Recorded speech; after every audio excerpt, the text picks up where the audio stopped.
Jim Candy, Part 4, Chapter 8. Sunday morning, my mom pleaded with my dad and me to go with her to her new church, Mars Hill. It's different from a regular church, vibrant, intellectual, socially committed. The people are there because they want to be there. Just once, please. Spirituality is part of life too. The service lasted from 11 to noon. The sermon was about making the world better in little ways. Afterward, cookies and coffee and Coke were served in the basement. My mom, her cheeks red, a circle of friends surrounding her, seemed like a different person. I'd never heard her talk so much or so fast. My dad got a cup of coffee and found himself a corner. I felt lost, and then over by the food table, I spotted Russ Diver. Our eyes locked for a moment before he looked away, pretending he hadn't seen me. As a reminder, Russ Diver is the kid that Mick accidentally ran into the hallway when he had started taking D-ball, and he got really angry at Russ, shoved him up against a locker, was yelling at him, and Drew had to pull the two of them apart. And Russ is like this class clown guy that's never done anything to anyone. And so that was an example of how these steroids had started to change Mick's behavior. And now he sees this guy, Russ Diver, at church. Maybe it was listening to the sermon about doing the little things right. Or maybe it was I didn't want to play the coward. Whatever the reason, I made myself walk over to him. "Hey, Russ." "Hey, Mick," he answered, distrust in his eyes. "You come here much?" I asked, trying to sound casual. "Every week." "This is my first time." "Yeah, I figured." We stood awkward and silent, and then he nodded toward an overweight girl who played clarinet in the school band, and whose name I'd heard but forgotten. She was holding up a paper cup and smiling at him. "I've got to go, Mick," he said. "Gina's waiting for me." He started off toward her. "Russ," I called, and he turned back. "I'm sorry about that day." His eyes went wide. "I should have been looking where—" "No, Russ," I said. "It was my fault." He nodded before quickly turning and heading off.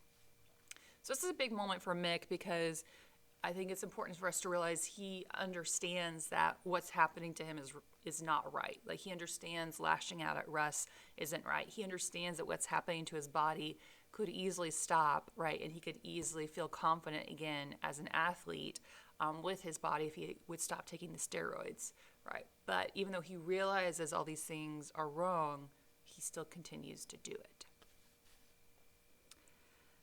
For the next half hour, I stood in a corner, feeling completely out of place. Every once in a while, I'd look over at Russ, and he'd be laughing with Gina, or she'd be looking up at him as if he were a prince, and he'd be looking at her as though she were a princess. He was the fat, blubbery loser. I was the guy on the football team. How could he have everything squared away, while everything was in pieces for me? When I got home, a message from Drew was on the machine.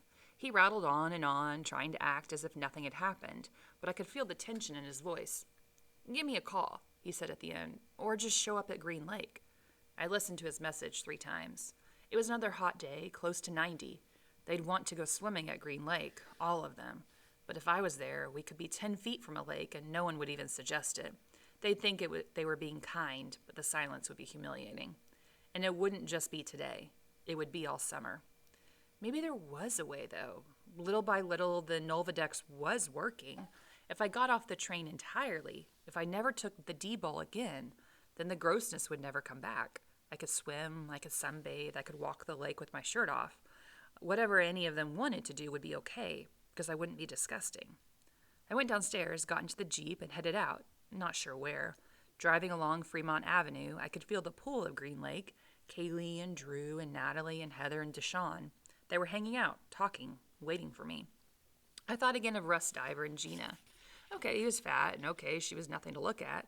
But still, they were happy being with each other, happy being themselves. I'd seen it in her eyes and his. It could be that way for Kaylee and me.